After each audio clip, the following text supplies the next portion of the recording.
자, 한번 따라하십시다. 내 인생의 결박풀기. 이제 금요일마다 제가 이걸 시리즈로 해오고 있는 중입니다. 결박풀기에 대해서. 오늘 네 번째 시간인데요. 실제로 세 번의 설교를 했지만 주제는 두 개를 다뤘습니다. 첫째는 두려움에 대한 걸 다뤘어요. 두려움이 내 인생의 결박이다. 많은 사람이 두려움에 눌려 있어요. 이 두려움의 권세를 이기지 못하면 우리는 승리하지 못한다. 두 번째는 낙심과 절망에 대해서 말씀을 나눴습니다. 낙심과 절망, 영적 침체를 가져오며 능력 있는 삶을 방해하는 이 낙심의 영에 대해서 우리가 지난주에 말씀을 나눴습니다. 오늘은 원망과 불평에 대해서 말씀 나누겠습니다. 원망과 불평. 자, 어떤 어부가 밤새껏 술에 취해가지고 노를 저었습니다. 본능적으로 노를 저었어요.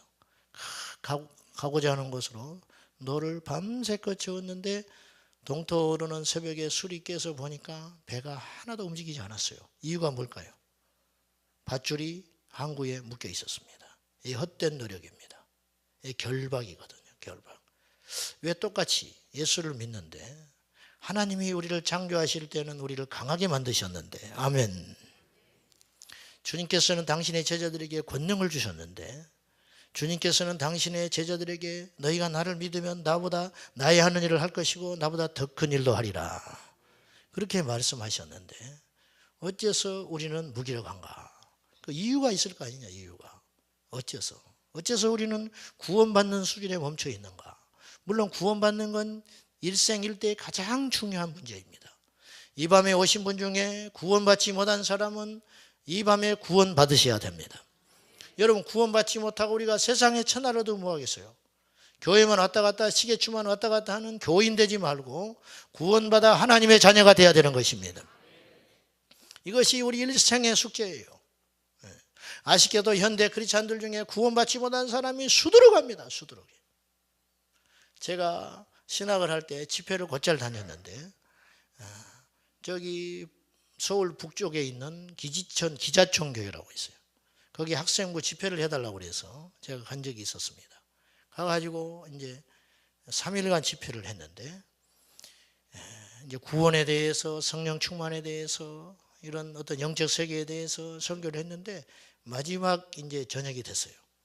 마지막 저녁이 됐는데 왠지 내 마음에 찜찜함이 있는 거예요. 여기에 구원받지 못한 사람이 있다. 구원받지 못한 아이들과 구원받지 못한 사람이 있는데 내가 이 집회를 마감하고 가서 되겠는가? 내 양심이 꺼려서 안 되겠는 거예요. 이들 중에는 죽을 사람도 있고 내일 우리가 그렇잖아요. 어디서 어떤 일을 만날지 모르잖아요. 그래서 마지막 날 저녁에 폐일언하고 다시 구원에 대해서 강하게 말씀을 하고 기도를 했어요. 그래서 구원받지 못한 사람은 자리에서 일어나라 했습니다. 난 아이들이 일어날 줄 알았어요. 부장 장로님이 일어났어요. 거기는 장로님이 부장님이시다. 부장 장로님이 울먹울먹 하면서 구원받지 못했다고 일어났어요. 여러분, 저는 굉장한 용기라고 생각해요. 굉장한 용기입니다. 굉장한 용기. 지금 은퇴하셨지만은 부산 호산나교회 최홍준 목사님이 강남 사랑의교회 부목사님을 하다가 부임을 해서 갔습니다. 그때 교회가 새중앙교회였어요. 부산 새중앙교회. 부임을 해서 장로님 가정을 쫙 신방을 했습니다. 장로님 집안부터 먼저 신방을 쫙 했는데 어느 장로님 집에 딱 갔는데 왠지 이 장로님이 거듭나지 못한 생각이 드는 거예요. 이 목사님 보통이 아닌 거죠. 그래서 안방에 장로님만 따로 불렀어요. 부부를, 신방대원들을 물리고, 그리고는 물었어요. 장로님, 지금 돌아가시면 천국에 갈 수 있습니까? 근데 이 장로님이 이렇게 말했어요. 아니, 내가 장로인데요. 아니, 장로님 그거 말고요, 지금 돌아가시면 천국 갈 수 있냐고 제가 물었습니다. 아유, 목사님, 제가 예수 믿은 지가 얼마인데. 아니요, 그거 말고 지금 돌아가시면 천국 갈 수 있습니까? 고개를 푹 숙이고 답을 못 해버려요. 옆에서 권사님이 울어버립니다. 그날 다시 예수님을 만나고 영접하고 이 장로님이 구원을 받으셨어요. 어떤 일이 벌어졌겠어요? 그 이후로 권사님이 나중에 고백했어요. 내 평생의 기도 제목이 내 남편 장로 구원받는 것이다. 성도들은 모른다. 성도들은 몰라. 교회를 빠지기를 하나, 교회 일에 뒤처지기를 하나? 모든 것에 1등이고 모든 것에 열심이다. 그러나 영은 거듭나지 못했다. 목사도 지옥 갑니다. 예수 3대 믿는 자손도 지옥 갈 수 있습니다. 선교사도 지옥 갈 수 있습니다. 구원의 확신이 중요한 게 아니고 구원 받는 게 중요한 것입니다. 한국교회는 구원의 확신만 강조해요. 구원 확신 얻었냐? 너 시험 잘 볼 확신 있냐? 네, 나는 시험 잘 봤어요. 그런다고 100점 맞습니까? 시험 잘 봤다고 까분 놈치고 잘 봤 놈이 하나도 없어요. 시험을 잘 봐야 잘 보는 거예요. 구원 받아야 받는 거예요. 구원 받으면 확신이 뭐가 중요해요. 물론 확신은 우리에게 힘이 되고 용기가 되는 것이지만 확신에 속아서 구원받지 못한 사람도 있다 이거예요. 여러분의 구원관을 다시 새롭게 하시기를 바랍니다. 구원받아야 돼요. 자, 아무리 노를 저어도 끊지 않으면 앞으로 나갈 수 없어요. 우리 인생도 마찬가지예요. 뭔가를 열심히 향하여 달려가는데 여전히 내 안에 묶임이 있다. 결박이 있다. 10년을 예수 믿는데 제자리 걸음이다.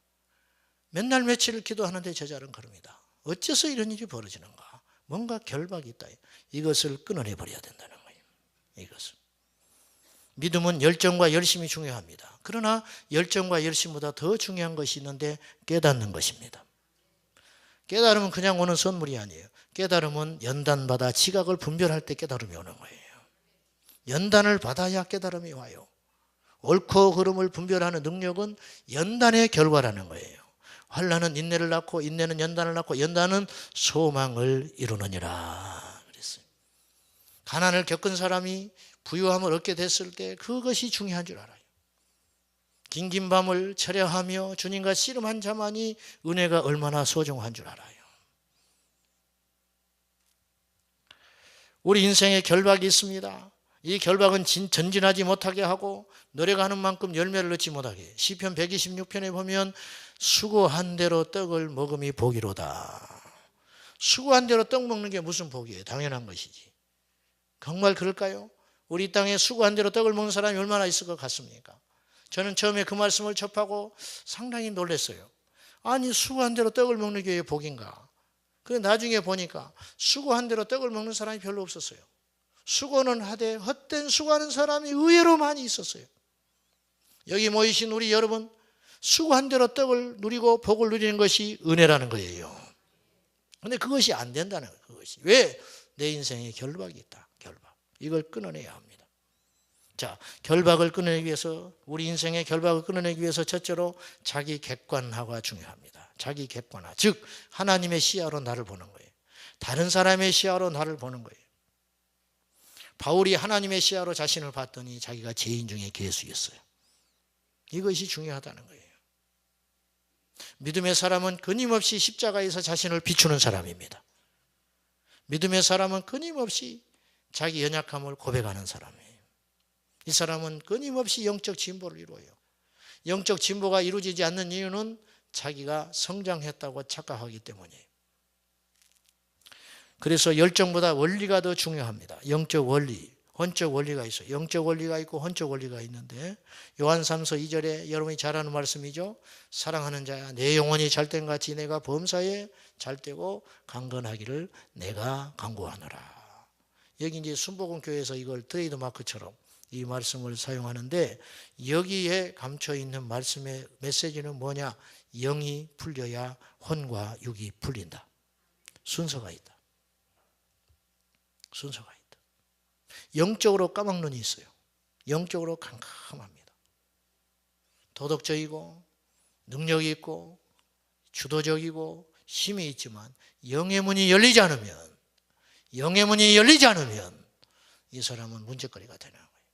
이 밤에 모이신 여러분, 영적 눈이 열리시기를 축원합니다. 아이도 영의 눈이 열릴 수 있어요. 아이도. 나이가 먹어도 영의 눈이 안 열려요. 얼마나 답답하겠어요. 얼마나. 영적으로 성장하지 않는 것을 보는 눈이 얼마나 답답하겠냐. 우리는 도덕적으로 예수 믿는 사람이 아니에요. 우리는 바른 삶을 살기 위해서 온 자들이 아니에요. 우리는 영이 열려서 주를 만나고 복음의 능력을 알고 십자가를 지고 악한 영을 물리치며 예수의 이름으로 승리하기 위해 온 사람들이라는 거죠. 고린도전서 2장 14절에 육에 속한 사람은 하나님의 성령의 일들을 받지 아니하나니 이는 그것들이 하나님의 성령의 일이, 그런 뜻이에요. 그것들이 그에게는, 육에 속한 사람에게는 어리석게 보이며 또는 그는 그것들을 알 수도 없나니 그러한 일은 영적으로야 분별되기 때문이라. 여러분, 영의 세계는 분명히 있습니다. 믿으십니까? 우리가 육의 세계에 이렇게 빈부귀천이 있잖아요. 강한 자가 있고 약한 자가 있죠. 좋을 때가 있고 나쁠 때가 있죠. 영적 세계도 마찬가지. 제 고백을 하겠습니다. 이해하고 들으십시오. 제가 불신자의 집에서 예수 믿었다고 제가 고백했죠. 교회를 처음 나갔어요. 뭐 배경이 있어야 내가 뭘 알죠. 완전 영적 박토에서 예수를 믿었는데 하나님이 나를 얼마나 불쌍히 여기셨는지 이대로 뒀다가는 그냥 다시 세상으로 떠밀려 갈 것 같으니까 6개월 만에 주님이 찾아오셔서 저에게 성령의 충만함을 허락해 주셨어요. 그래서 방언을 받고 영적 세계를 경험을 했어요. 그것이 내 인생을 변화시킨 아주 중요한 시점이 됐습니다. 그 전에는 믿으려고 제가 애를 썼어요. 안 믿어지더라고요. 예수가 안 믿어져요. 그런데 성령 받고 은혜 받고 그때부터 생기는 변화 중에 하나가 뭐냐면 예수가 무조건 믿어지는 거예요. 말씀이 다 믿어지는 거예요. 그날 이후에는 안 믿는 게 어려워진 거예요. 안 믿는 게. 그리고 또 하나 저에게 영적으로 나를 확실하게 새롭게 하시는 하나님의 어떤 사건이 하나 있었어요. 그건 뭐냐면은 제 영적 세계를 하나님께서 경험케 하시는 사건이 하나 있었는데 초등학교 동창 여자애 중에 간지라는 아이가 있었어요. 간지라는 애. 내가 너무 심해가지고 초등학교를 마치고 중학교도 가지 못하고 객지에 서울에 있는 언니 오빠네 집에 가서 이제 떠돌아다니는 거예요. 그러다가 고등학교 1학년 때쯤 됐는데 교회를 나타났어요. 시골에 다시 와가지고 빼빼 말라가지고 온몸이 멍이 들어가지고, 왜냐? 수시로 넘어지니까. 그래가지고 젓가락처럼 돼가지고 교회에 나타났어요. 근데 시골 교회 그 전도사님이 목사 안수를 받고 다른 데로 가버리셨어요. 그래서 목사님이 없는 때였어요. 그 당시. 근데 이 친구가 그때 왔어요. 예배 시간에도 발작을 하는 거예요. 갈 데가 없으니까 교회밖에 마지막으로 교회로 온 거예요. 그래가지고 이제 예배 끝나고 나서 우리 친구들이 불쌍하니까 이 친구를 가운데 놓고 기도하기 시작했습니다. 기도를 하는데 내 마음속에 갑자기 이런 생각이 들었어요. 이것이 귀신일 수 있지 않을까. 왜? 성경에 보니까 귀신 들린 아들을 둔 아버지가 데리고 왔는데 불에도 던지고 물에도 던졌나이다. 경련을 일으켰다. 아, 이게 그냥 자연스러운 병이 아니고 귀신의 역사일 수도 있겠구나. 그 말씀이 싹 지나간 거예요. 그래가지고 이렇게 세웠어요. 그리고 제가 물었습니다. 귀신아, 예수의 이름으로 나오라. 그랬더니 나와버렸어요. 깜짝 놀라버렸어요. 불러낸 내가 놀라버렸어요. 불러낸. 나올 줄 모르고 불렀는데 나와버렸어요. 몇이 들어가냐? 9이 들어있어요. 9이. 아, 귀신이 있구나. 영적 세계가 있구나. 제가 그때 받은 충격은 이루 말할 수도 없었어요. 그리고 그때 확신을 얻었어요. 귀신이 있다면 영적 세계가 있는 것인데 하나님의 나라는 있다. 그리고 예수께서 살아계신 신이다. 왜? 저는 어디서 그런 걸 본 적이 없어요. 성경에서만 봤어요. 그리고 난 누구한테 그 방법을 배운 적도 아니에요. 말씀을 믿고 예수의 이름을 앞세웠더니 나와버렸어요. 아무것도 아닌데 나는. 예수 이름의 권세가 이렇게 강하구나. 그날 이후로 이 아이가 한 달 만에 고침받았어요. 9이 귀신이 나가고. 왜 한 달이 걸렸느냐? 제가 한 달에 한 번씩, 한 주에 한 번씩 왔거든요. 객지에서 학교를 다니고 있었기 때문에. 다시 오면 들어가 있는 거예요. 또 들어오면 들어와 있는 거예요. 마태복음 12장 28절 이하에 보면은 이 세대를 무엇에 비유할고 예수님 말씀하시면서 이렇게 말했어요. 한 귀신이 이 몸에 머물다가 이 사람에게 머물다가 나갔습니다. 나가다가 두루 다니는데 물 없는 곳을 찾아다녔어요. 이것도 무슨 의미가 있어요, 사실은. 근데 물을 이제 어떻게 해석하느냐에 따른데 물 없는 곳을 두루 다니다가 다녀보니까 그래도 옛날에 자기가 있었던 만큼 좋은 데가 없는 거예요. 그래서 다시 돌아오는데 돌아와서 보니까 청소되고 소재되었다 그랬죠. 그래서 나가가지고 자기 친구 7을 데리고 들어와 버렸다. 이게 성경적이잖아요. 사람의 몸을 빌미 삼아 귀신이 드나드는 거예요. 그 뒤로 제가 많은 그런 경험을 했어요. 사람에게 붙어있는 귀신들이 예수의 이름으로 치유받고 떠나는 걸 봤어요. 여러분 신기하지요? 자연병이라고 해서 다 악한 영에서 오는 건 아닌데 육신의 병에서 오는 것은 시간이 걸려요. 약을 먹고 치료해야 할 병이 있습니다. 그런데 악한 영에게서 온 병은 즉시로 나아버립니다. 그래서 예수님도 이걸 기가 막히게 구분을 하셨어요. 예수님이니까 가능해요. 근데 저는 못하겠더라고. 솔직히 저는 확실히 분별을 못해요. 예수님은 똑같은 소경이라도 안수해서 고치는 사람이 있었고 귀신된 소경된 귀신을 쫓아서 고치는 경우가 있었어요. 주님은 정확히 알았어요. 우리는 잘 몰라요. 왜? 볼 수가 없기 때문에. 아직 제한된 영적 지식을 갖고 있는 거죠. 자, 폐일원하고 영의 세계가 있다는 거예요. 이런 소리를 했을 때 야, 뭐 미신이냐? 이래서 내가 예수를 안 믿어. 그 사람은 육적 그리스도인이에요. 분명히 말하지만 육적 크리스찬입니다. 영의 세계를 알고 은혜를 받고 성령을 경험하고 죽음의 문턱까지 갔다 방황하고 살아난 사람은 무슨 말인지 알아요. 영의 세계는 있습니다. 저를 위해서 기도하는 대모가 있거든요. 세eden 교회 권사님이신데 제가 이분을 20살 때 만났어요. 어쨌든 하나님 만나게 해주셔가지고 저를 위해서 목숨을 걸고 날마다 기도하는 분인데 이분이 제 시골에 있을 때 저희 집을 방문하려고 그랬어요. 부산에 사실 때. 그래서 부산에 오는 차편이 마땅치 않으니까 저쪽에 남해에 가가지고 버스를 타고 이렇게 오는데 그때 저희 어머니가 다리가 몹시 안 좋았어요. 자, 영적 세계를 제가 이야기하려고 하는 거예요. 이분이 남해에 도착해서 우리 집에 오는 버스를 딱 타는 순간 자신의 무릎이 아파오기 시작했어요. 우리 어머니에게 나타나는 현상이 똑같이 일어났어요. 그래서 이미 그분이 왔을 때 우리 집에 왔을 때는 우리 어머니의 몸 상태를 쫙 깨고 와 있었어요. 그래서 저하고 어머니하고 둘이 셋이서 예배를 드렸습니다. 그때 저희 모친이 교회를 안 다닐 때입니다. 안 다닐 때인데 그 어려운 자리잖아요. 처음 대면하는 자리잖아요. 근데 이분이 딱 기도를 하고 이렇게 잠깐 복음을 전하는데 우리 어머니가 비그르르 쓰러져 자버리는 거예요. 생전 낮잠도 안 주무시는 분인데 그 어려운 자리인데 2분 3분 만에 팍 잠이 들어가지고 퍽 쓰러져 버리는 거예요. 그럼 어떻게 해볼 수가 없는 거예요. 이게 영의 세계예요. 제가 전에도 한번 고백했지만 교만이 아니고요. 여러분도 이런 확신을 가져야 되는데 어떤 확신이냐. 저는요. 그때 우리 친구에 붙어있던 악한 영을 귀신을 예수의 이름으로 쫓아낸 이후로 한 번도 지금까지 귀신을 두려워보지 않았어요. 자, 쫓아내고 못 쫓아내고는 제가 무능해서 못 쫓아낼 때 있어요. 솔직히. 그런데 그것과 별개로 한 번도 저는 무서워하지 않았어요. 한 번도 귀신을 저는 무서워하지 않았어요. 교만이 아니에요. 하나님의 능력이 이렇게 큰 것이에요. 예수 이름의 능력이 이렇게 큰 것입니다. 사랑하는 여러분, 확신을 가지십시오. 누가 우리를 건드립니까? 예수 안에 있는 우리를 누가 건드릴 수 있습니까? 우리가 패배하는 이유는 마귀에게 지는 경우라기보다는 스스로 패배해버리는 거예요. 스스로 속아가지고.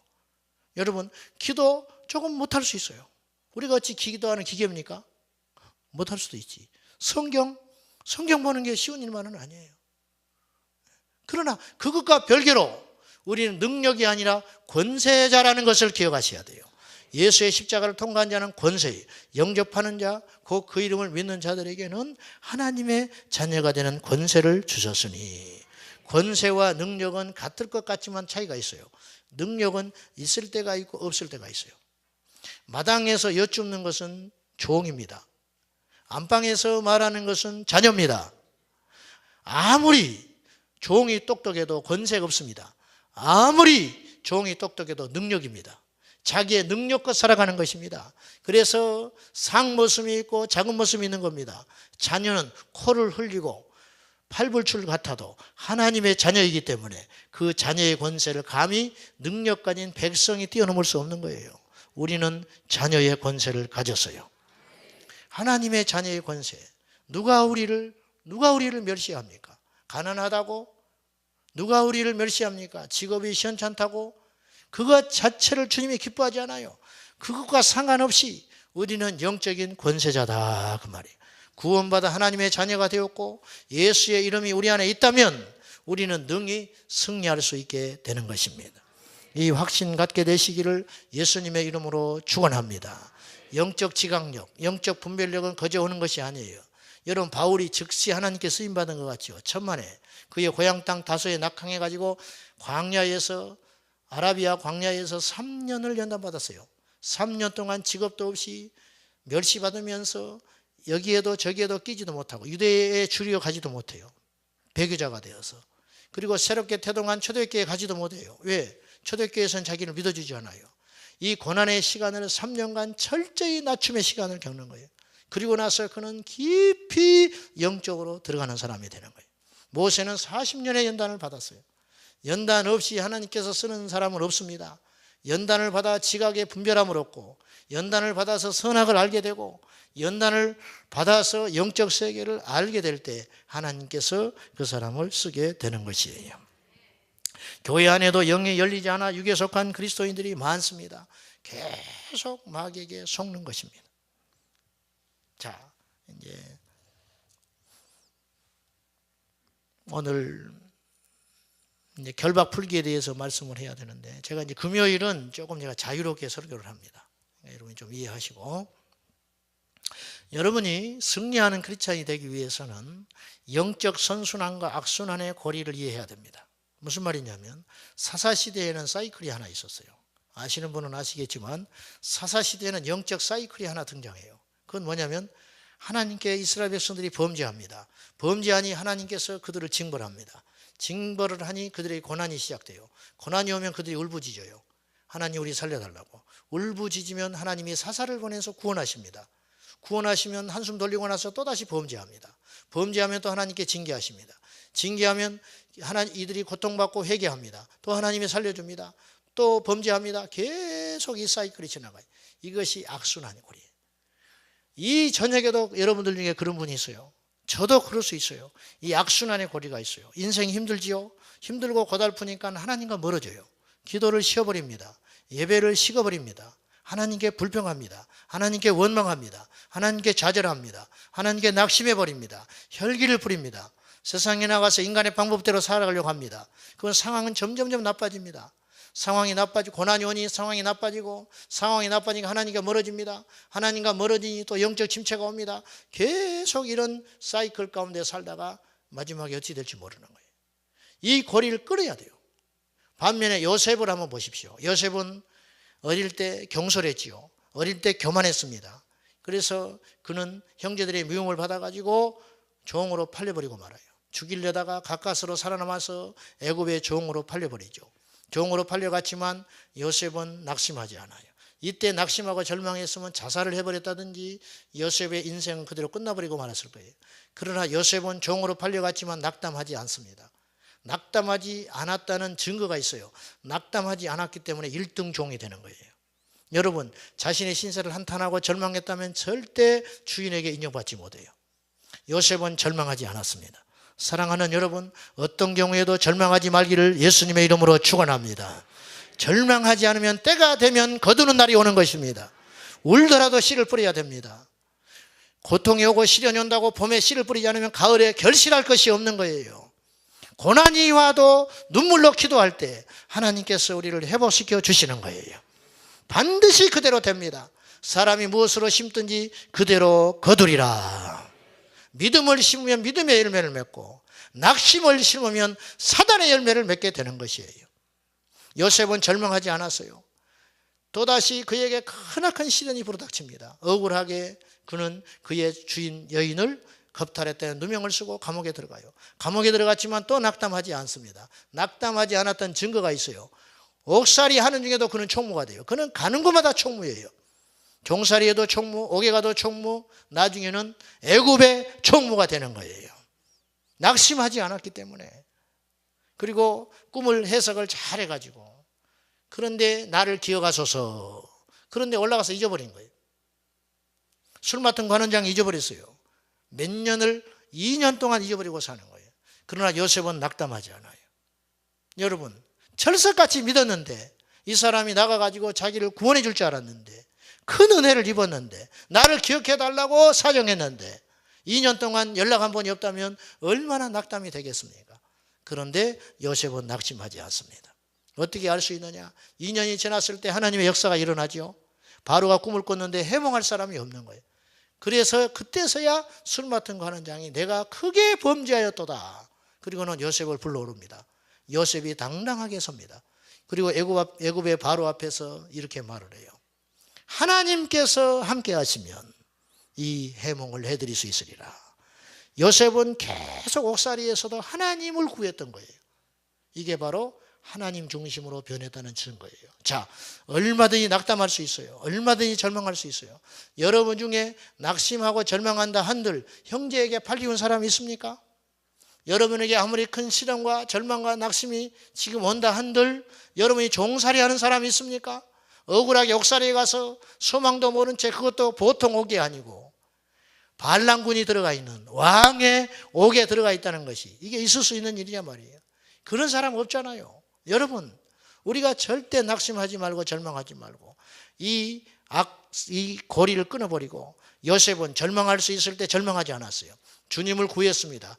더 기도했습니다. 더 믿음으로 살았습니다. 그러나 그의 시련은 점점점 깊어갔어요. 그러나 요셉은 그럴 때마다 더 낙담하지 않습니다. 더 주님을 구했습니다.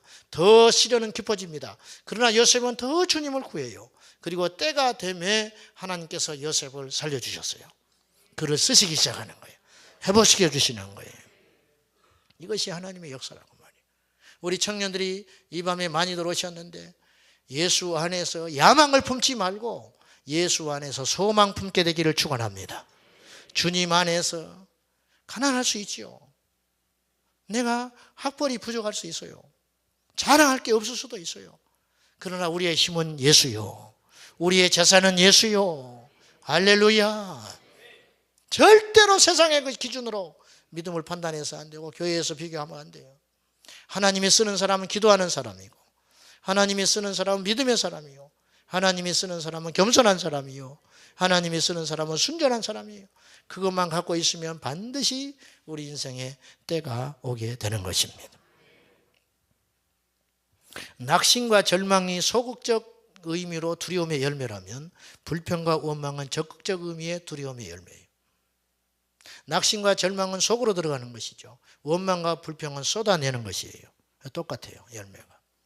왜 우리가 원망과 불평해서는 안 되는가? 첫째는 하나님께서 허락하신 환경 배열에 대한 도전입니다.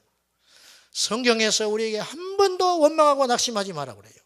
불평하지 말라 그래요. 광야 이스라엘 백성들이 40년 동안 멸망했던 이유는 불평했기 때문이에요. 원망했기 때문이에요. 원망, 불평하면 떠오르는 대명사가 광야에 머물고 있는 이스라엘 백성들이에요. 이 원망과 불평은 전염력이 엄청나게 큽니다. 여러분 주변에 원망과 불평하는 자가 있다면 가까이 하지 마십시오. 사람을 구분하고 판단하자는 게 아니라 절대 가까이 해서는 안 돼요. 영적으로 병들어 버리는 거예요. 원망과 불평을 왜 우리가 해서는 안 되냐면 사단에게 공격을 빌미를 제공해요. 사단은 모든 사람을 공격해요. 묻겠습니다. 사탄은 믿는 자를 공격할까요? 안 할까요? 해요? 안 해요? 합니다. 더 해요. 더 해. 그래서 우리는 깨어 있어야 되는 거예요. 천년왕국 기간 동안은 사탄은 공격을 받지 않아요. 사탄은 무적행에 천년 동안 갇히기 때문에. 저 천국에 가면 우리는 사탄의 공격을 받지 않아요. 그러나 제약투성인 이 땅 공중 권세 잡은 자 아래 창조받은 우리 인간은 사단의 공격을 합법적으로 받을 수밖에 없다는 거예요. 사단은 모든 사람을 공격합니다. 믿는 자도 공격합니다. 그러나 모두가 넘어지는 건 아니에요. 그렇죠, 여러분? 사단이 여러분 흔들어 대잖아요. 그러나 우리는 넘어지지 않는 사람이 있어요. 그런데 어떤 사람은 넘어져요. 왜 넘어지느냐? 원망과 불평하는 사람은 100% 넘어집니다. 교회에서 원망하는 사람, 가정에서 원망하는 사람, 일터에서 원망하는 사람 반드시 있어요. 그는 형통하지 못합니다. 가룟 유다를 보십시오. 마귀가요, 가룟 유다만 집중으로 공격한 게 아니에요. 마귀가 12제자를 끊임없이 흔들었을 거예요. 베드로도 흔들었잖아요. 그래서 주님 말씀했죠. 시몬아 시몬아 사단이 너를 밀가부르듯이 흔들어 대는데 너는 믿음을 굳게 한 후에 내 형제를 굳게 하라. 그래서 내가 너를 시험에 들지 않게 기도한다. 주님이 그랬어요. 주님은 아는 거예요. 계속 예수님도 공격했는데 제자들을 공격하지 않았겠어요? 그런데 그 중에 넘어진 자가 가룟유다예요. 왜 넘어졌느냐? 요한복음 12장에 보면은 가룟유다가 원망해버립니다. 어떤 원망? 300데나리온이 넘는 옥합을 깨뜨려서 예수님의 장사를 준비한 거룩한 여인이 있죠. 그래서 머리끝에서 발라버립니다. 그럴 때 유다가 이렇게 이야기합니다. 왜 이것을 허비하느냐? 이것을 팔아서 가난한 자들에게 주면 얼마나 좋겠냐? 그렇게 말한 속셈이 있었다고 그랬죠. 그 속셈이 뭐예요? 자기가 돈을 맡은 사람이에요. 그래야 챙길 거 아닙니까? 원망했어요. 왜 깨느냐? 주님의 입장에서 보지 못하는 거예요. 그리고 요한복음 13장 1절에 사탄이 가룟유다에게 들어가니라. 성경은 그렇게 있어요. 원망하면 사단의 공격을 받아요. 원망하면. 멕시코에 가면 신기한 온천이 있답니다. 이 온천은 한 온천인데 동시에 차가운 물과 따뜻한 물이 나온다는 거예요. 그래서 그곳에 사는 주민들은 빨래를 아주 효과적으로 한다는 거예요. 왜? 빨래가지를 가져가서 처음에 뜨거운 물에다가 확 적신다는 거예요. 설설 끓는 물에다가 그냥. 그리고는 헹구는 것은 찬물에 가서 헹궈가지고 깨끗하게 나온다는 거예요. 관광객들이 가가지고 물었어요. 여러분들은 정말 하나님의 축복을 받았어. 어떻게 이런 신기한 온천이 있느냐고. 그랬더니 한 사람이 불평하고 원망하더랍니다. 하나님이 줄 것 같으면 비누도 줘야 되는데 비누를 안 줬다고 불평하더라. 대책이 없는 거예요. 그런 경우는. 추운 것도 불평이고 따뜻한 것도 불평이고. 그렇지요 여러분?